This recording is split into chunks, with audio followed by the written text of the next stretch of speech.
A monochromatic light is incident at a certain angle on an equilateral triangular prism. एक बच्चों अपने पास क्या है, इक्विलेटरल ट्रायंगुलर प्रिज्म है. अगर इक्विलेटरल ट्रायंगुलर प्रिज्म है तो एंगल ऑफ प्रिज्म क्या हो जाएगा, 60 degree. If the refractive index of the material of prism is √3 then the angle of incidence is. बच्चों अगर मिनिमम डेविएशन है, पहले तो आप ये देखिए सफर्स मिनिमम डेविएशन, तो आप लिखेंगे for minimum deviation angle of incidence that is I is equals to angle of emergence that is E.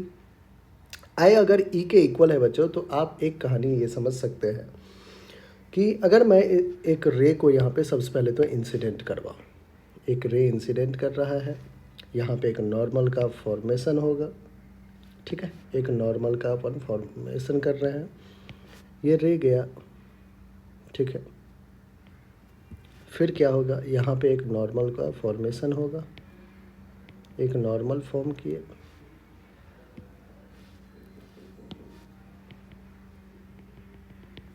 और फिर क्या होगा, ये रे वापस इमर्ज कर जाएगा, ये रे वापस इमर्ज कर जाएगा. और ध्यान समझिएगा बच्चों एक चीज़ है, इसको मैं एंगल ऑफ इमरजेंस, इसको R1 कहता हूँ, इसको मैं R2 कहता हूँ. अगर मैं दोनों सरफेस पे, इस सरफेस पे और इस रिफ्रैक्टिंग सरफेस पे स्नेल्स लॉ लगाऊं तो क्या होगा, रिफ्रैक्टिव इंडेक्स 1 और यहाँ पे म्यू कितना है, √3. तो 1 into sine of I is equals to √3 into sine of R1. Similarly second surface पे लगाओ बच्चों तो √3 sine of R2 is equals to 1 into sine of E. अब for minimum deviation sine I और साइन E इक्वल होता है, तो 1 into sign I और 1 इंटू साइन E, अगर ये दोनों इक्वल है बच्चों तो √3 sine R1 is equals to √3 sine R2 भी तो होगा. यहाँ से आप ये कह सकते हैं कि सर √3 भी cancel, sine R1 is equals to sine R2, that means R1 भी किसके इक्वल है, R2 के इक्वल है. अब R1 R2 के इक्वल है तो यहाँ से एक इन्फॉर्मेशन आपको मिल जाएगा कि A is equals to angle of prism A equals to R1 plus R2 होता है, और R1 R2 अगर इक्वल है तो मैं लिख सकता हूँ A is equals to 2 times of R1 या फिर 2 टाइम्स ऑफ R2. बच्चों यहाँ पे A कितना है, 60/2 is equals to R1 is equals to R2, है ना. तो R1 या फिर R2 की वैल्यू कितना आ गया, 30 डिग्री. हमें क्या चाहिए, एंगल ऑफ इंसिडेंस.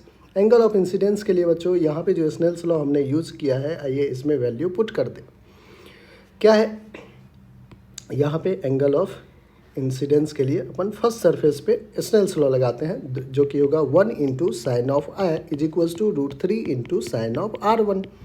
अब sine of I is equals to √3 times of sine of R1 है 30 डिग्री, साइन 30 1/2 होता है.